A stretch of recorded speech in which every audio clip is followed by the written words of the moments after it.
Shalom Aleichem, a paz do Senhor, alunos.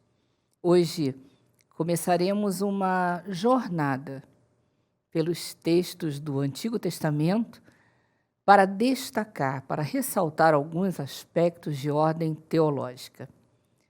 E numa espécie de introdução, gostaria de esclarecer que vamos trabalhar com a textualidade. Não é nossa intenção ou princípio trabalhar com uma abordagem alegórica das Escrituras Sagradas. Então, ainda que o texto do Antigo Testamento nos conduza a aspectos simbólicos e tipológicos, eles não devem ser confundidos com uma interpretação alegórica das Escrituras. Nossa abordagem é textual, literal, exegética, segundo os princípios da exegese bíblica. Portanto, o texto bíblico explica, esclarece o próprio texto.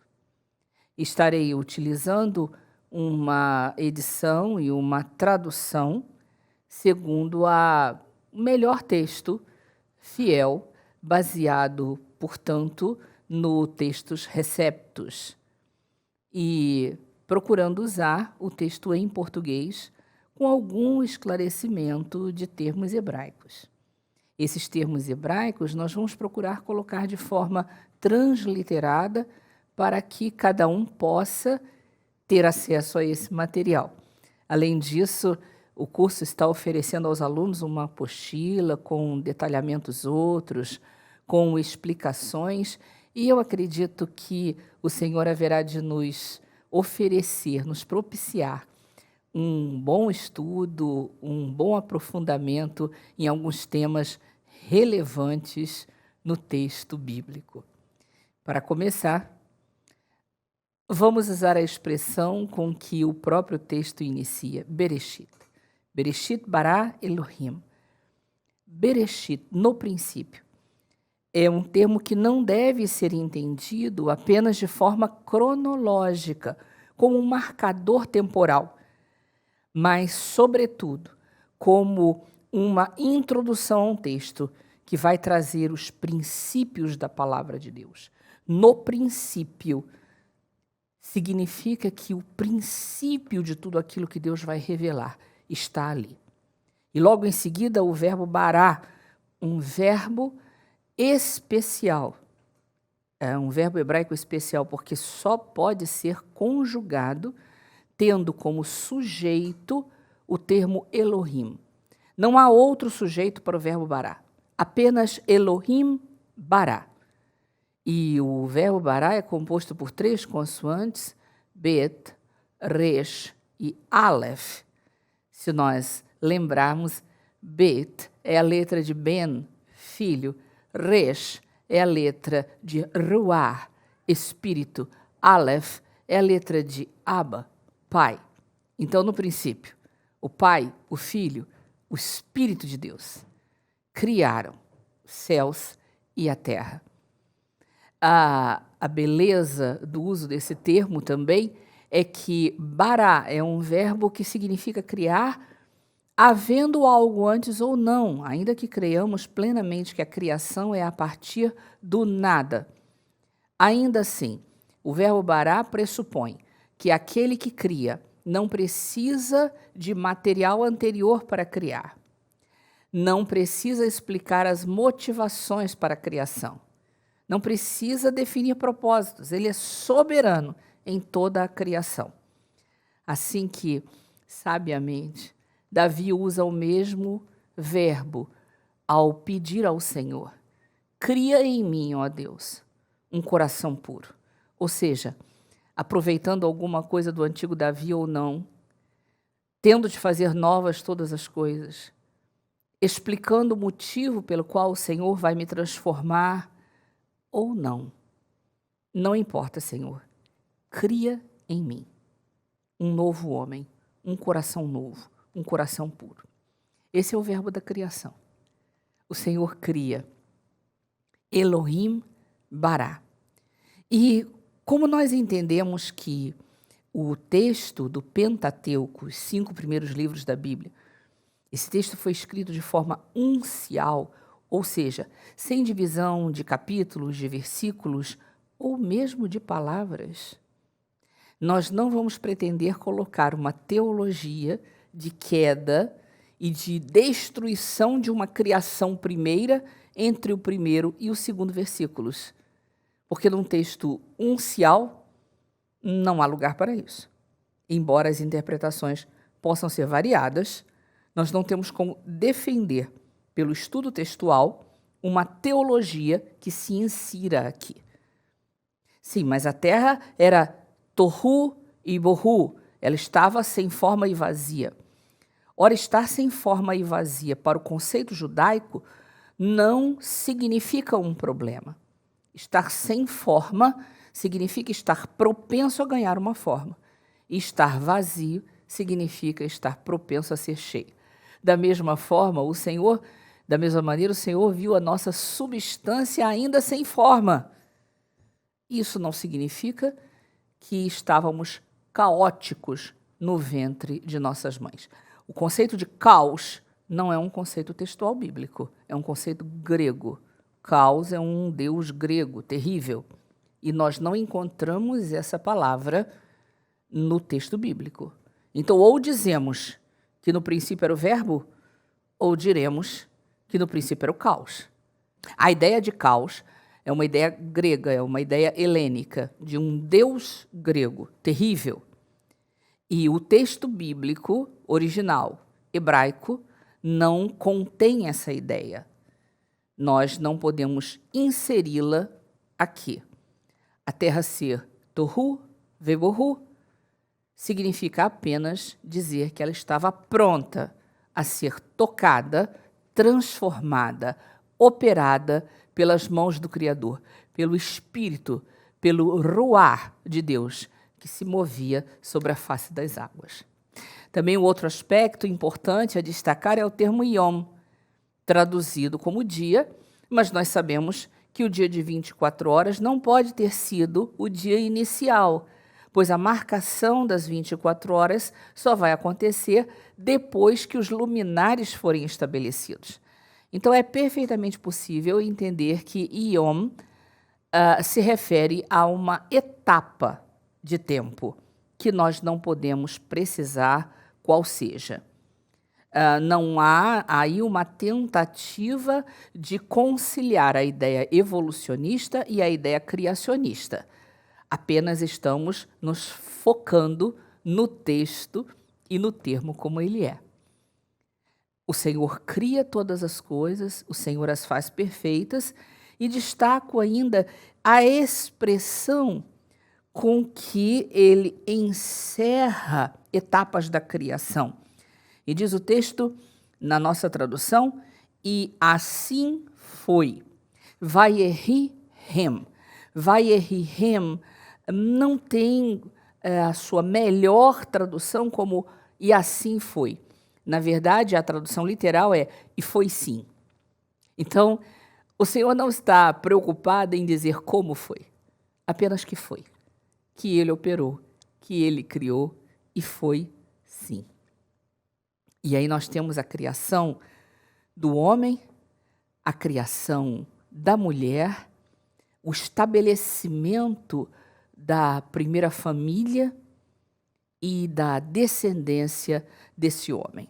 Ora, teologicamente, eu preciso destacar uma sequência de nomes que vai anteceder o dilúvio. Como o nosso curso aqui não é um curso de introdução ao Antigo Testamento, eu suponho e parto do pressuposto de que o aluno já está inteirado dos detalhes da narrativa. Então, nós estamos aqui pontuando algumas coisas que são teologicamente importantes. Por exemplo, nasceu, é feito Adão, e Adão significa adumá, terra. Literalmente, o seu nome significa terroso. Ele é o terroso, que será pai de Sete. Sete aqui nada tem a ver com o numeral 7, que em hebraico seria Sheva. Sete significa substituto ou substituto apontado, e que será pai de Enosh, nome que significa mortal. Enosh será pai de Quenã, cujo nome significa sofrimento. E Quenã, pai de Maalalel, que significa o Elohim bendito. De Maalalel nascerá Yared, que é um verbo no futuro. Significa descerá. Yared dará luz a Enoque, que significa ensinamento, instrução. E Enoque será pai de Metusselá, Matusalém. Matusalém significa sua morte trará. Estranho nome para se dar a uma criança. Sua morte trará. Metuselá, pai de Lameque. Lameque é um objeto indireto.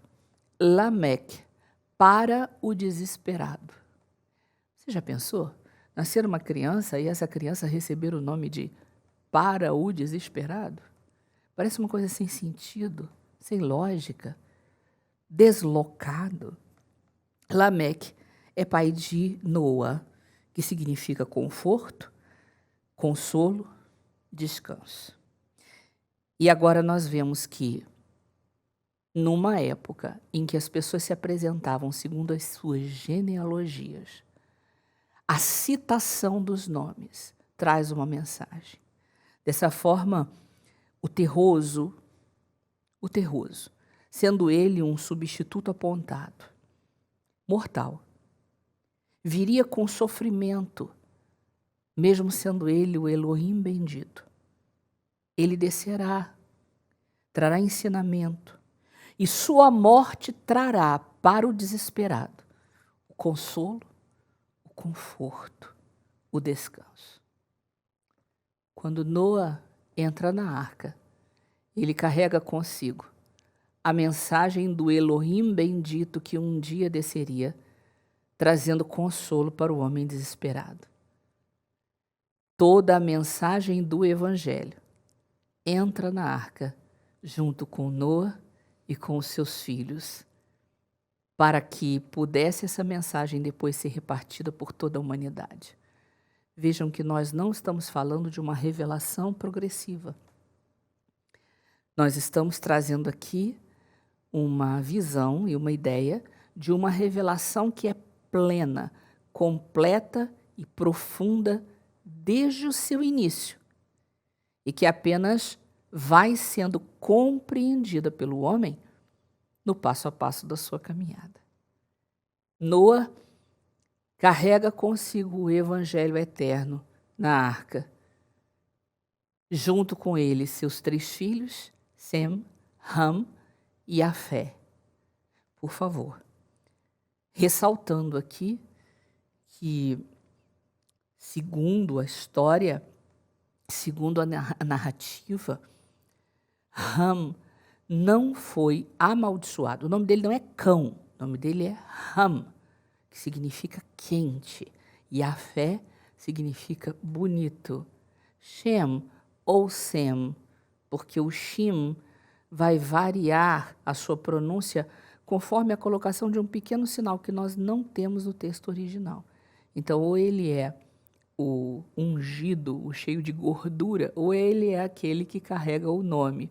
Ora, não importa. De fato, as duas ideias se cumprem nos semitas. A partir dos semitas vem Abraão e as alianças e a revelação e a promessa e Davi, o filho de Davi.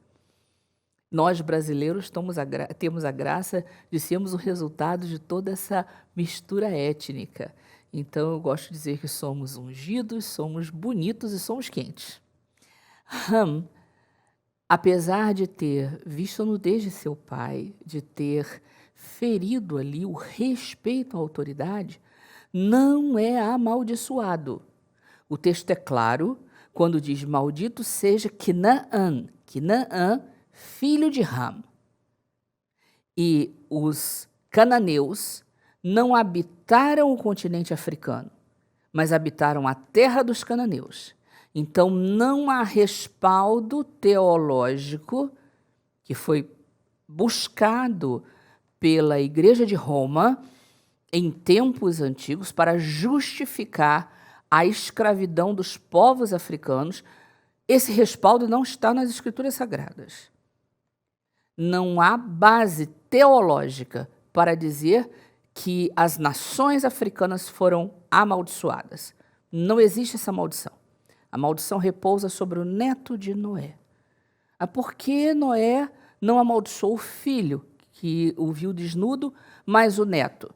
Eu não sei por quê, mas glorifico a Deus por sua compaixão, por sua misericórdia, que restringiu o peso dessa maldição sobre os povos da terra de Canaã. E mesmo estando essa maldição sobre eles, vamos lembrar que esses povos que ali se multiplicaram, que ofenderam a Deus, que fizeram sacrifícios humanos, que fizeram coisas abomináveis diante de Deus, mesmo assim, só foram expulsos das suas terras depois de 400 anos do povo judeu no Egito. Por que não antes? O texto diz, porque ainda não havia se cumprido a medida da afronta dos povos daquela terra.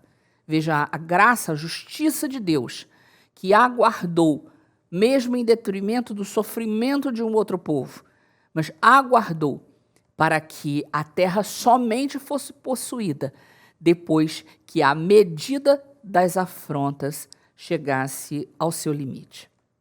Ora, nós temos aqui em Gênesis a beleza da multiplicação dos povos, a beleza da sua distribuição sobre a terra, conforme os seus descendentes se espalham, e a beleza da aliança, do chamado feito por Deus a um homem chamado Abrão, um semita, habitante de Ur, dos caldeus, a quem o Senhor dá uma ordem, ler-lerá. Não é sai, não é vai, é sai-te, vai-te. Essa tradução, que algumas Bíblias antigas ainda preservam, é a melhor que nós temos. Sai-te. Qual a diferença? Há uma diferença enorme. Se eu digo ler-lerá, eu estou dizendo sai, mas não sai sozinho, não. Sai e leva todo o teu ser junto. Sai-te. Sai todo. Sai inteiro. Sai sem olhar para trás. Sai e carrega o teu ser contigo. A tua bagagem é o teu ser. Sai inteiro. Esse é o chamado de Deus a Abraão. Esse é o chamado que Deus faz a ele e que ele cumpre, que ele obedece, carregando consigo a sua meia-irmã Sara e também o seu sobrinho. Não é errado o fato de Ló ir com Abraão. Não é errado. Afinal, havia um compromisso de Abraão como tio daquele jovem órfão para poder fazê-lo caminhar. Na verdade, o erro de Ló acontece mais tarde, depois de prosperar, depois de crescer, depois de seus trabalhadores se multiplicarem, quando então ele tem uma oportunidade de ter um gesto de excelência, de dizer, se meus trabalhadores estão contendendo com os teus, meu tio, eu vou despedir os trabalhadores, eu vou matar o rebanho, eu vou fazer um churrasco, eu vou vender as ovelhas, mas eu vou caminhar com o ungido, com o abençoado. Foi uma pena, Ló perdeu essa oportunidade, mas essa oportunidade é restaurada. Uma descendente de Ló, uma moabita, chamada Ruth, um dia tem a oportunidade de voltar à terra dos seus ancestrais, ou de caminhar junto a uma mulher judia, idosa, viúva, sofrida. E ela dá a resposta que Ló deveria ter dado naquela ocasião. Onde tu fores, eu irei também. Onde tu pousares, também pousarei. Teu povo é o meu povo. Teu Deus é o meu Deus. A oportunidade de ter uma atitude de excelência é rara, é pontual e deve ser aproveitada. Ló perdeu a oportunidade, mas Rute, a moabita, a aproveitou e reverteu para uma descendência moabita. Um mal que o seu ancestral não soube, infelizmente, impedir. Qualquer tempo, qualquer povo, em que alguém entenda onde está a bênção, onde está o Senhor da bênção, e decida segui-la, ali o Senhor guiará, levantará a semente, e dessa semente podem vir reis, ungidos, sacerdotes, abençoados, para abençoar a terra. E daqui a pouco prosseguimos pelas páginas da Escritura Sagrada.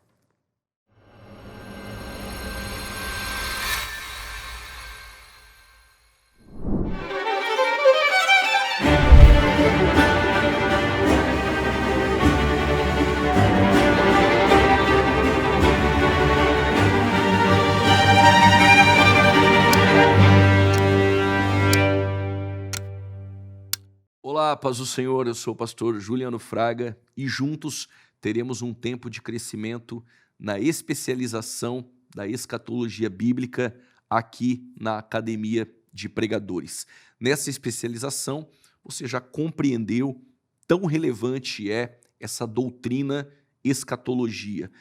A palavra escatologia, essa expressão, deriva-se de dois vocábulos gregos, eschaton ou skatos, significa últimas coisas, enquanto a expressão logia, que vem de logos, alguns citam logia. Na verdade, esse G no grego tem som de G, como por exemplo seria Getsemane e não Getsemane. Então a expressão logia, que vem de logos, significa conhecimento, doutrina, tratado. Quando você diz que vai se especializar em escatologia, você está se especializando na doutrina, no conhecimento, no tratado das últimas coisas. A doutrina das últimas coisas, ela tem que ser bíblica e não especulativa. Ela tem que ter e encontrar amparo bíblico, textos bíblicos para que ela seja consistente. Vem uma pergunta: qual a importância da doutrina das últimas coisas? Qual a importância da escatologia bíblica? Poderíamos aqui enumerar centenas de textos que tratam sobre esta importância. Mas o primeiro dele está registrado na primeira epístola de Pedro, capítulo de número 3, versículo de número 15.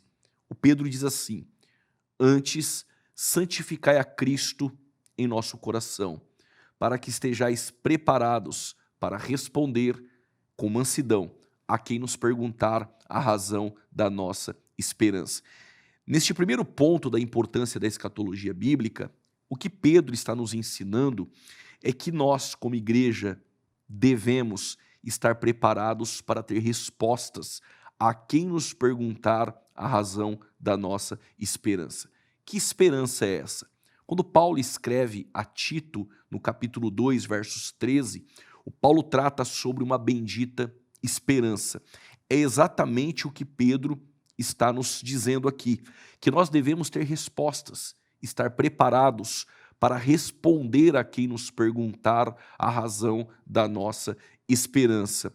Na verdade, Pedro está nos orientando e orientando os cristãos do seu tempo que nós, como igreja, devemos ter respostas. Se alguém lhe perguntar sobre o arrebatamento da igreja, qual a esperança dos que morreram em Cristo, a esperança dos vivos em Cristo no momento do arrebatamento da igreja, o que ocorrerá com a terra após o arrebatamento da igreja, a consumação de todas as coisas, como será o fim de todas as coisas, novos céus e nova terra, o estado eterno, a nova Jerusalém que descerá ataviada. O Pedro está nos ensinando que nós devemos ter respostas, devemos estar preparados.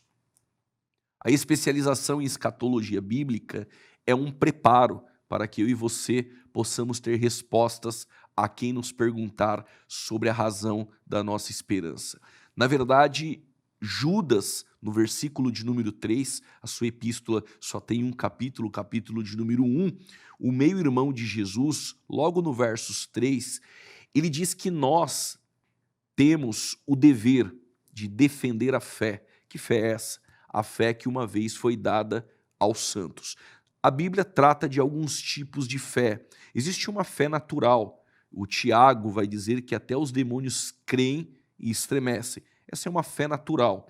Porém, nós temos na Bíblia uma fé salvífica. Efésios 2:8. Pela graça sois salvos mediante a fé. E isto não vem de vós, é dom de Deus. Nós temos também na Bíblia uma fé como fruto. Gálatas 5:22, essa expressão fé que aparece como fruto do Espírito, tem a ideia de fidelidade. Temos também em 1 Coríntios, capítulo de número 12, nos dons do Espírito Santo, como sabedoria, conhecimento da palavra, discernimento de espíritos, profecia, variedades de línguas, interpretação de línguas, curas, sinais ou operação de maravilhas, temos ali uma fé. E essa fé não é uma fé salvífica, como Efésios 2:8, não é uma fé como fruto do Espírito de Gálatas 5:22, mas é uma fé sobrenatural, uma fé como dom.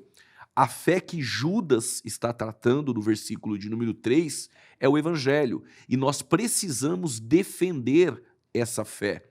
O que Pedro nos ensina, e também aos cristãos do seu tempo, na primeira epístola, capítulo 3, versos 15, é que nós devemos estar preparados para responder com mansidão a quem nos perguntar a razão da nossa esperança. Devemos ter respostas e estar preparados também para a defesa da fé e naquilo que tange, no tocante à doutrina das últimas coisas. Primeiro ponto, sobre a importância da escatologia bíblica, você pode anotar aí no seu caderno, 1 Pedro capítulo 3, versos de número 15. Outro texto que traz consistência sobre a importância da escatologia bíblica está em 1 Tessalonicenses, capítulo de número 4, versículo de número 18. Falando um pouquinho sobre a igreja de Tessalônica, bem sabemos que quando a igreja de Antioquia é fundada por alguns homens de Chipre e de Cirene, a terceira maior cidade daquele tempo era Antioquia, a igreja em Jerusalém nomeou Barnabé para pastorear a igreja em Antioquia. O Barnabé é aquele que na conversão de Paulo, o Saulo, ele leva Saulo e apresenta Saulo aos discípulos que estavam em Jerusalém. E aí o Saulo, ele vai se ausentar por um tempo, há quem diga 12, 14 anos, nós não temos uma informação precisa de quanto tempo o Paulo ficou se preparando e longe dos irmãos em Jerusalém, mas bem sabemos que o Barnabé é aquele que vai buscar Paulo para o auxiliar em Antioquia. Em Atos, capítulo de número 13, nós temos ali os irmãos em Antioquia orando e jejuando, e de repente o Espírito Santo separa o Barnabé e o Saulo para a viagem missionária. Eles vão para a primeira viagem missionária, o Barnabé, ele leva consigo João Marcos, o seu sobrinho. A expressão grega pode ser primo ou sobrinho. Nos manuscritos, a expressão sobrinho é o que nos parece mais viável. E eles vão para a primeira viagem missionária, fundando algumas igrejas em Perge, Sicília, Frígia, Galácia, e o João Marcos, no meio do caminho, não sabemos o motivo ao certo, alguns vão dizer que o mesmo se acovardou, outros vão dizer que o Pedro sentiu a necessidade de escrever algo acerca de Jesus, e com a informação de Papias, um dos pais da igreja, o Pedro que ditou o evangelho a Marcos, e segundo a fonte que o primeiro evangelho a ser escrito é o evangelho de Marcos. Provavelmente o Marcos não tenha se acovardado, mas ele desistiu da primeira viagem missionária para procurar Pedro para registrar o evangelho a qual escreve Marcos. Tudo isso são possibilidades, até porque na segunda viagem missionária ocorre uma contenda entre Paulo e Barnabé, e essa contenda foi exatamente porque Barnabé queria levar consigo novamente o João Marcos. E aí, com essa contenda, o Barnabé segue com o João Marcos, o seu sobrinho, e o Paulo, ele nomeia Silas para ir para a segunda viagem missionária. O coração de Paulo, desejoso, é ir para a Ásia, Bitínia, Mícia, e o texto nos descreve que o Espírito Santo o impediu. Não sabemos de que forma, E em Troade, o Paulo descansa e, por volta da meia-noite, ele tem uma visão de um varão macedônio dizendo: atravessa a Macedônia e ajuda-nos. Ele funda a igreja de Filipos, depois ele vai escrever 10 anos depois, na prisão, uma carta à igreja de Filipenses, e o Paulo, saindo de Filipos, ele passa por Anfípolis e por Apolônia, ele não prega, e ele chega em Tessalônica, e o mesmo vai pregar por 21 dias, 3 sábados na sinagoga, há um grande alvoroço na cidade, Paulo é expulso, e Paulo é encaminhado a Bereia. Quando Paulo chega em Bereia, ele prega em Bereia. Os bereanos são chamados de nobres, porque eles confirmam nas escrituras se havia veracidade na pregação de Paulo. E o Paulo deixa Timóteo e Silas nessas regiões, e o mesmo vai para Atenas. De Atenas, ele segue para Corinto, funda uma igreja em Corinto, onde o mesmo ficaria por 1 ano e 6 meses. E o Paulo recebe uma visita de Timóteo. Na visita que Paulo recebe de Timóteo, o Timóteo ele traz relatório, informações sobre a igreja de Tessalônica, fundada por Paulo nessa segunda viagem missionária. E uma das questões que estão em pauta como dúvidas dos irmãos em Tessalônica é a respeito daqueles que morreram em Cristo e dos vivos em Cristo. A igreja de Tessalônica passava por muitas tribulações, isso está registrado logo no capítulo de número 1, e no versos de número 10, essa igreja que se tornou modelo ali na Macedônia, essa igreja passa a abandonar os ídolos, os deuses, e começa a esperar em Cristo que os livra da ira vindoura. Paulo vai escrever isso. Mas a dúvida dos irmãos de Tessalônica era: os que morreram em Cristo ali em Tessalônica, o que seria deles? Qual o destino desses irmãos? E também dos vivos em Cristo, em meio às tribulações e perseguições dos cristãos, perseguição esta vinda dos judeus, o que seria desses irmãos que morreram em Cristo?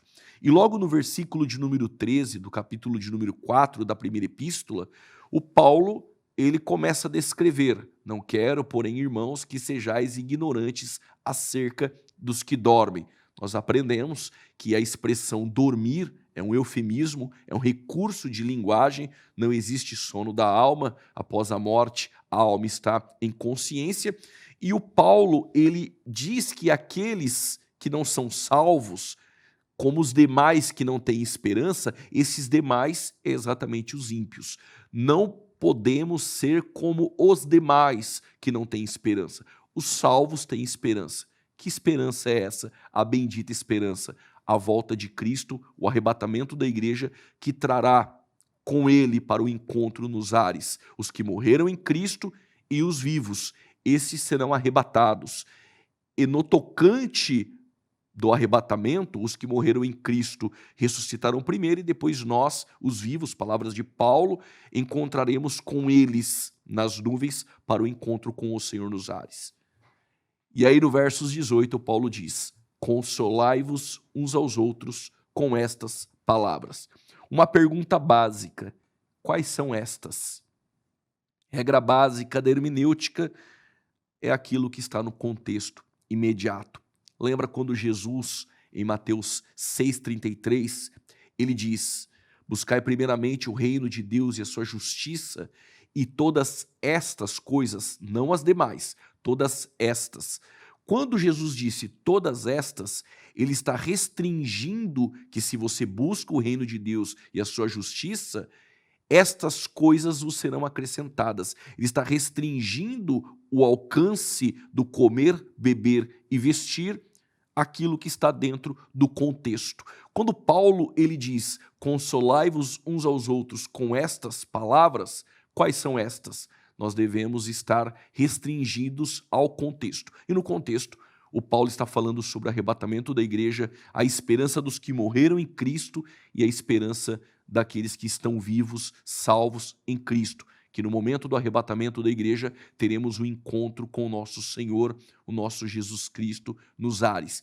E isto é consolo. A pergunta no começo desse vídeo, dessa especialização em escatologia, foi essa: Qual a importância da escatologia bíblica? Relembrando, 1 Pedro capítulo 3, versos 15, a escatologia bíblica nos traz preparo para ter respostas a quem nos perguntar a razão da nossa esperança. Abra um parênteses, esperança esta que está incutida, registrada em Tito capítulo 2, versos 13, a bendita esperança. A importância da escatologia bíblica, um pouco do contexto histórico, pano de fundo, por trás da epístola aos Tessalonicenses, a fundação dessa igreja na segunda viagem missionária, nós temos Paulo de Corinto direcionando uma carta a essa igreja que estava passando por provações, tribulações, perseguições, e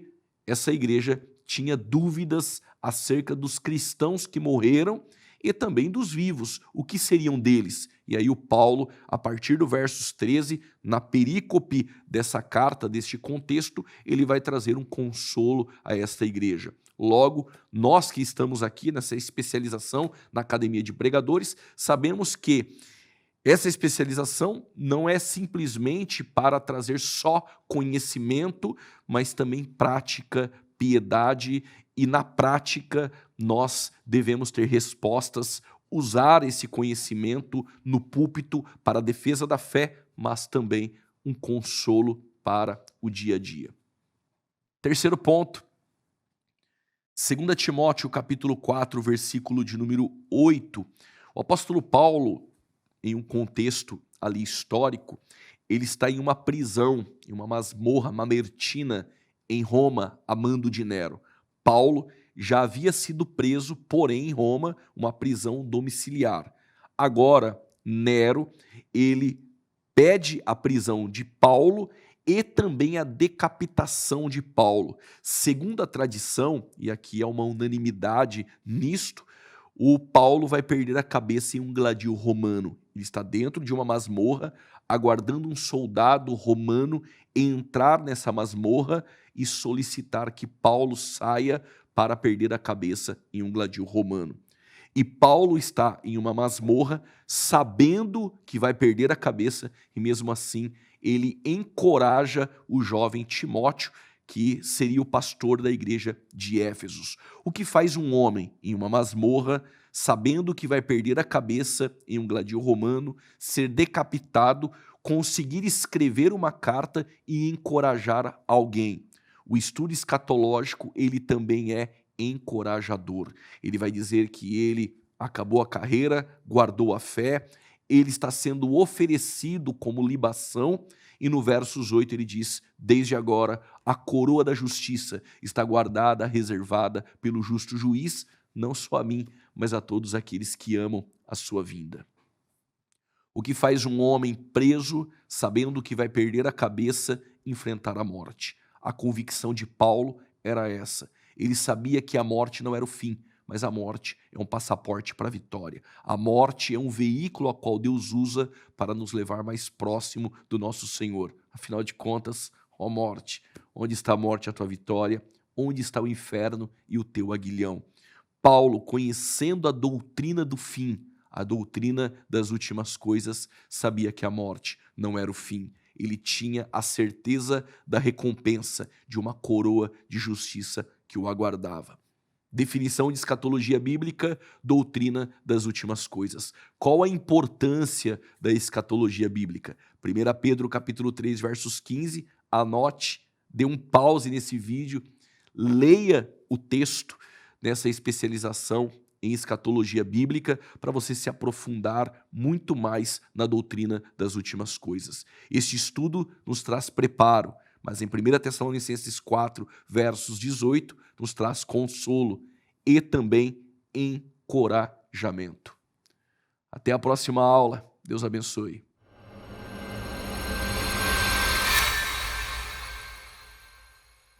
Atenção!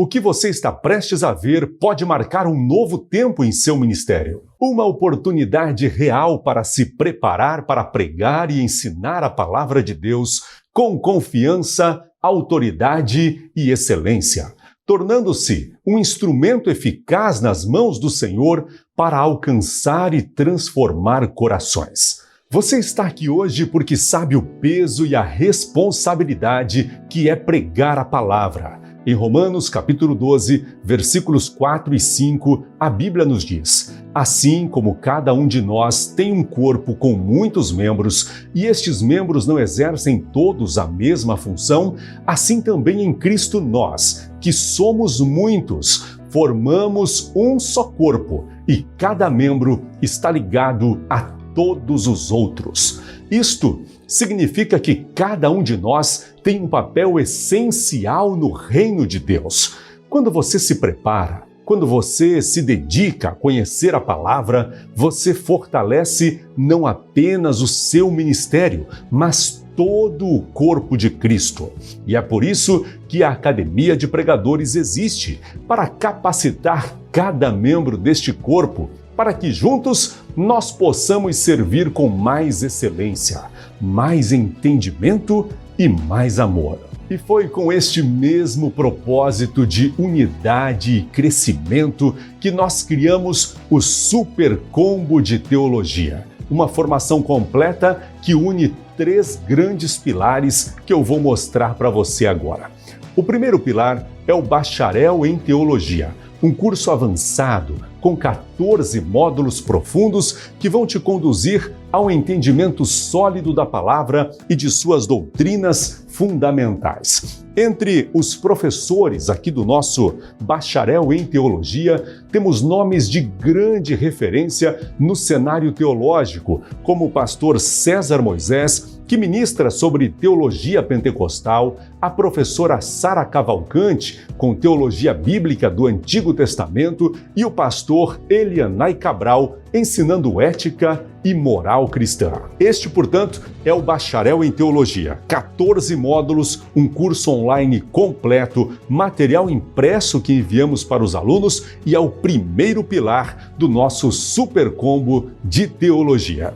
Além dele, nós temos também a especialização em escatologia bíblica. Esta especialização possui 6 módulos e é um mergulho no estudo das profecias e dos eventos do fim dos tempos, trazendo clareza e revelação sobre um dos temas mais procurados da teologia. Esta formação conta com grandes mestres da palavra, como o pastor Napoleão Falcão, o pastor Osiel Gomes e o pastor Juliano Fraga, todos trazendo uma visão bíblica sobre o fim dos tempos. Esta especialização é o nosso segundo pilar do combo da teologia.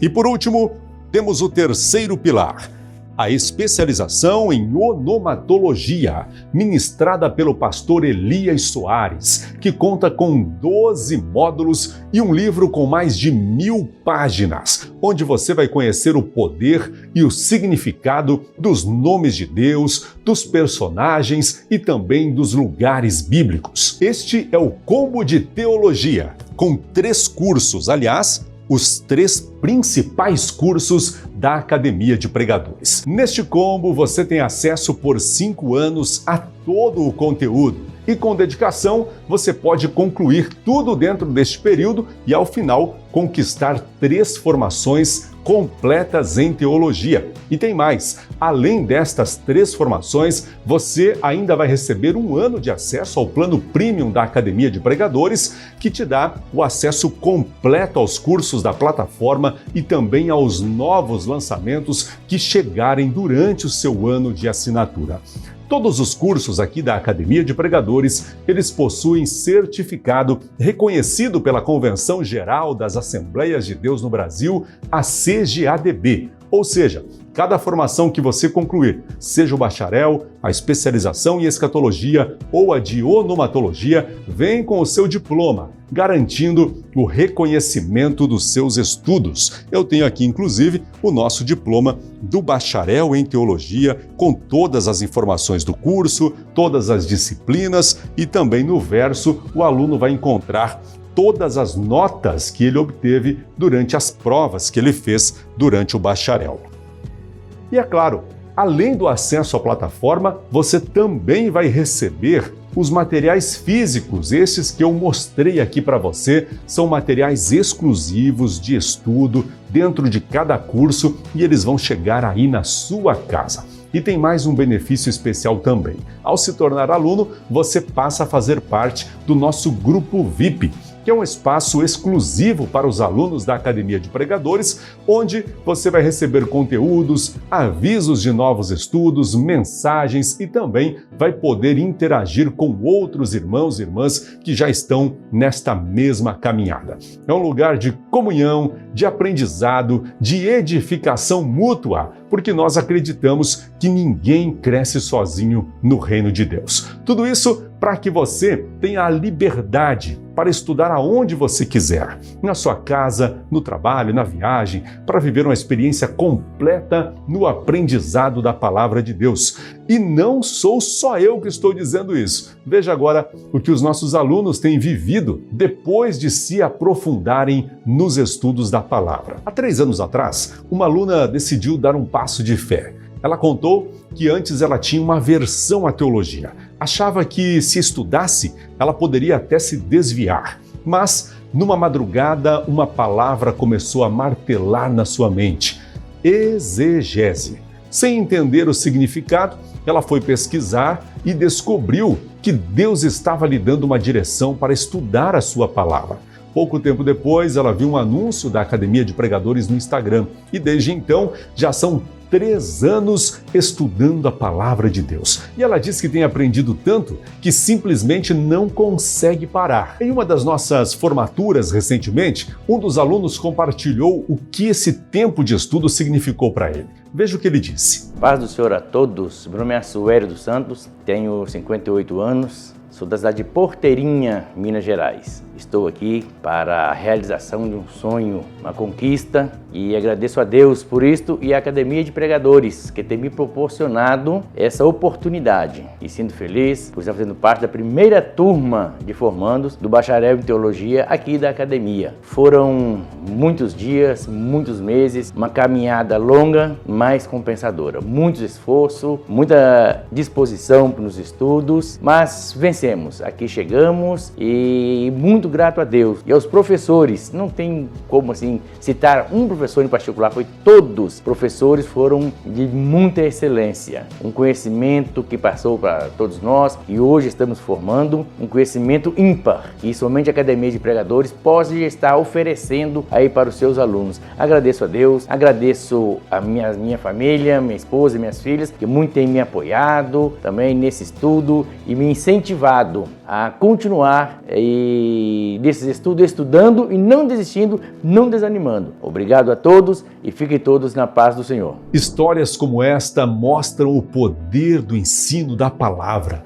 Mostram que quando alguém decide estudar, se dedicar e buscar o entendimento, o ministério muda e a vida muda junto. E uma outra aluna que cursou a especialização em escatologia resumiu o nosso propósito em uma mensagem. Ela disse: somente comecem. Deus nos dá sabedoria, mas nós precisamos buscar entendimento. Para quem quer aprender para si mesmo ou para pregar, vale muito a pena. O discernimento e o conhecimento abrem os nossos olhos para o convívio espiritual, especialmente nas igrejas, porque pregar não é só subir no púlpito e falar o que vem à cabeça. Muitos afastam almas por falta de preparo. Então estudem, busquem, para que o Espírito Santo possa usar vocês da melhor forma. E estes são apenas alguns dos milhares de testemunhos de quem decidiu se capacitar. Gente simples, com histórias diferentes, mas com o mesmo propósito: conhecer mais a palavra de Deus e servir com mais excelência. E agora, neste tempo, chegou a sua vez.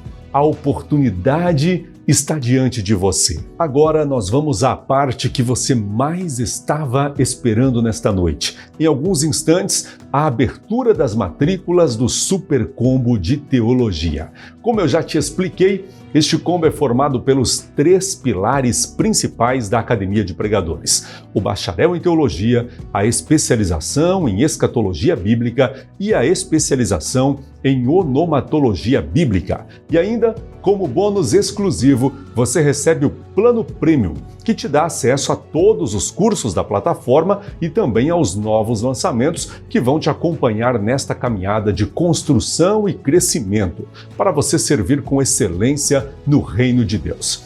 Se a gente fosse colocar em números o valor real de tudo aquilo que você está recebendo aqui, as horas de estudo, a dedicação dos professores, as gravações em alta qualidade, o material físico que você vai receber, o suporte, a estrutura deste combo, ela valeria muito mais de R$30 mil.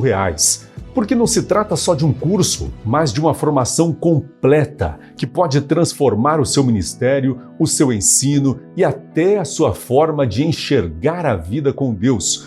Mas nós sabemos que o propósito da Academia de Pregadores vai além dos números. O nosso objetivo é que qualquer pessoa que tenha sede da palavra tenha a oportunidade de aprender com excelência. E é por isso que o valor do Super Combo de Teologia não é R$30 mil.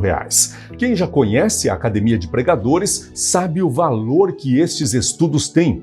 A onomatologia bíblica, no valor normal, tem um investimento de R$ 1.245, a escatologia bíblica, R$ 1.494 e o bacharel em teologia, R$ 2.394, que somando tudo daria R$ 5.133. Este combo foi pensado para quem realmente deseja ouvir, entender e viver a palavra de Deus, porque o inimigo quer exatamente o contrário, quer um povo ignorante da palavra.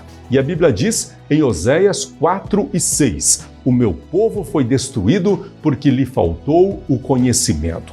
É isso que nós estamos lutando contra a superficialidade, contra a falta de preparo, contra o hábito de subir no púlpito para falar o que vem à mente do homem e não o que vem da palavra de Deus. Aqui você vai aprender a verdadeira interpretação da palavra de Deus, com professores altamente qualificados, com homens e mulheres que dedicaram anos de estudo na oração e também no ministério, para que agora você tenha tudo isso em suas mãos, aí mesmo na sua casa. Esse combo é para quem não quer ser apenas mais um, mas para quem quer ser um servo, um instrumento e uma referência no reino de Deus. E é por isso que nesta noite o valor não será nem 30 mil, nem 5.133. O Super Combo em Teologia da Black Friday da Academia de Pregadores está sendo liberado por apenas 12 de 202,58 no cartão de crédito,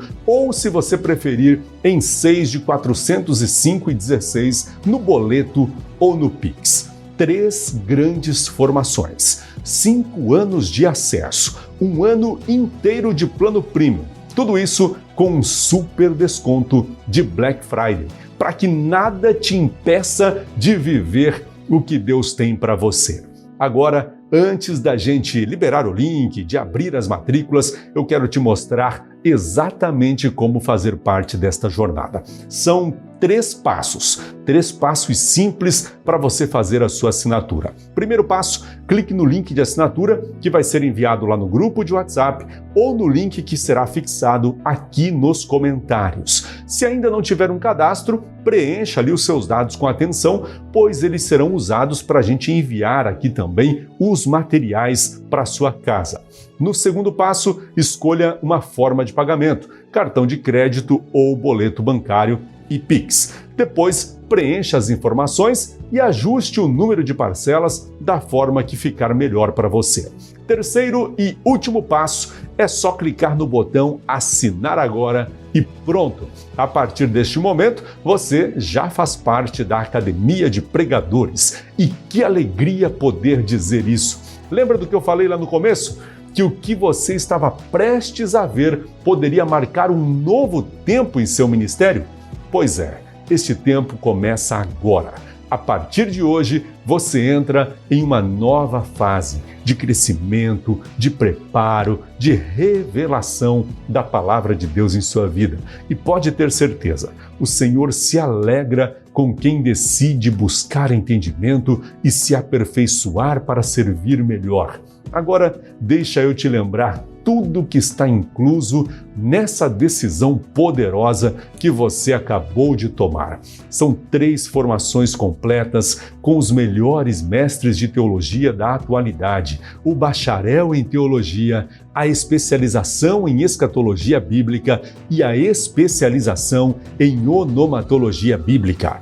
Você terá 5 anos de acesso total para estudar no seu ritmo, de onde você quiser. É claro que você pode terminar os cursos num prazo muito menor. Depende do seu ritmo de estudos. Além disso, você recebe 1 ano de plano premium, com acesso a todos os estudos e a todos os novos lançamentos de cursos dentro da plataforma. Os certificados reconhecidos pela CGADB, a Convenção Geral das Assembleias de Deus no Brasil, e diversos outros ministérios, tanto no Brasil quanto no exterior, garantindo credibilidade e seriedade ao seu aprendizado. Ainda materiais exclusivos de cada curso que serão enviados diretamente para sua casa. E por último, suporte disponível para te ajudar, grupo VIP para conversar com outros alunos, um espaço de comunhão para os alunos da Academia de Pregadores. E agora chegou o momento mais esperado desta noite. Nós vamos liberar o link oficial do Super Combo de Teologia. Mas atenção, pois as vagas podem encerrar rapidamente por se tratar da melhor oferta da nossa história. O link vai ficar fixado aqui nos comentários e vai ser enviado lá no grupo de WhatsApp também. Se prepare e venha conosco nesta grande jornada de conhecimento. Vamos juntos? Vamos fazer uma contagem regressiva? Aqui na tela mesmo? Põe pra gente aí, Gustavo. Em 3, 2, 1, está liberado o link do Super Combo de Teologia liberado para você. Você pode clicar aqui mesmo nos comentários ou no grupo de WhatsApp e garantir a sua matrícula antes que as vagas terminem. Todos que garantirem vão receber seus materiais em casa. E depois que você fizer a sua matrícula, lembre-se de conferir se o seu e-mail e também o seu endereço estão corretos, porque através do e-mail você vai receber o código de rastreamento dos livros e no seu endereço você vai receber os materiais exclusivos, estes aqui, que vão chegar aí na sua casa pelos correios. Também confira o seu nome ali dentro da plataforma para que o seu certificado saia exatamente como deve, com o nome correto, do jeito que você deseja. E se precisar de ajuda em qualquer etapa, entre em contato com o nosso suporte. O número oficial de suporte está aqui na tela e você pode chamar a gente também se precisar. A equipe está pronta para te ajudar no que for preciso e garantir que tudo corra bem no seu início de jornada aqui na Academia de Pregadores. Queridos, que alegria imensa poder ter você aqui, dando este passo de fé, e de verdade, é uma bênção te receber neste novo tempo. Eu oro para que tudo aquilo que falamos lá no começo, aquela promessa de um novo tempo na sua vida, no seu ministério, de pregar com confiança, com autoridade, com excelência, que tudo isso se cumpra na sua vida a partir de agora. Seja muito bem-vindo, seja muito bem-vinda à Academia de Pregadores. Que o Senhor te abençoe e te fortaleça nessa nova jornada de crescimento e de revelação da palavra que inicia hoje. Que eu precisava me preparar ainda mais para o propósito que Ele tem para minha vida. Porque a palavra de Deus é uma fonte inesgotável. O maior tesouro que um homem pode carregar na terra é o conhecimento de Deus pela sua palavra.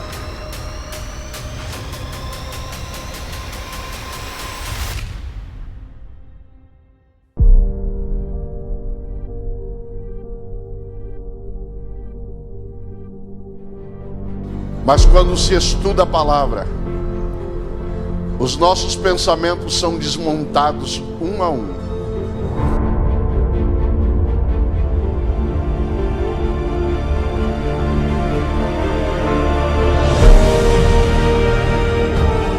Ela é poderosa para destruir principados, Quando nós entendemos o poder desta palavra, ela se torna um referencial a partir das nossas vidas.